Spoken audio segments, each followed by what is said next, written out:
যেখানেই বসেন, ব্যবসায় বসেন, বাণিজ্যে বসেন, চাকরিতে বসেন, মসজিদে বসেন, হালাকায় বসেন, পলিটিক্যাল আলোচনায় বসেন, যেখানেই বসেন অন্তত একবার আল্লাহর কথা বলবেন, একবার রাসূলের কথা বলা যাবে না? এরপরে সেখান থেকে ওঠার আগে একটা দোয়া পড়ে উঠবেন, সেটা হলো সুবহানাকা আল্লাহুম্মা বিহামদিকা আশহাদু আল্লা ইলাহা ইল্লা আনতা আস্তাগফিরুকা ওয়া আতুবু ইলাইক। ফজিলত, ওই বৈঠকে যদি অহেতুক কোনো কথা হয়ে যায় এটার কাফফারা হয়ে যাবে ইনশাআল্লাহ, গুনাহটা মাফ। আর যদি ভালো কোনো কথা বলে থাকে এটা কিয়ামতের মাঠে সওয়াবের একটা বুলন্দ হয়ে থাকবে, সওয়াব হিসেবে বুলন্দ হয়ে থাকবে, এটা আপনাকে দেওয়া হবে ইনশাআল্লাহ। আমরা আমাদের ভিতরটা চেঞ্জ করে আসেন। আত্মশুদ্ধি, সোহবত লাগবে।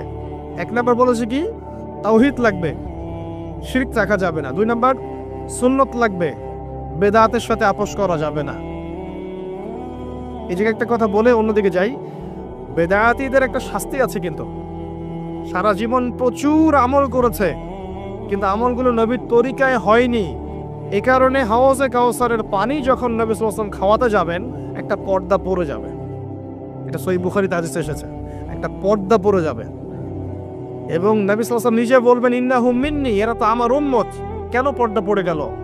আল্লাহ পাক জানিয়ে দিবেন ইন্নাকা লা তাদরি মা আহদাসা বা'দাক, আপনি জানেন না আপনার মৃত্যুর পর তারা আপনার দিনকে কিভাবে পরিবর্তন করেছিল, মানে আপনার সুন্নতে কত বেদাত ঢুকিয়েছিল আপনি জানেন না। আল্লাহর নবী নিজে বলবেন সাল্লাল্লাহু আলাইহি ওয়াসাল্লাম সুহকান সুহকান লিমান গায়্যারা বা'দি, দূর হয়ে যাও, দূর হয়ে যাও যারা আমার পরে দিনকে পরিবর্তন করেছো, বেদাত করেছো। সুন্নতে থাকতে হবে, বেদাতে যাওয়া যাবে। এরপরে বলছে সোহবত, আল্লাহওয়ালা মানুষের সোহবতে থাকতে হবে।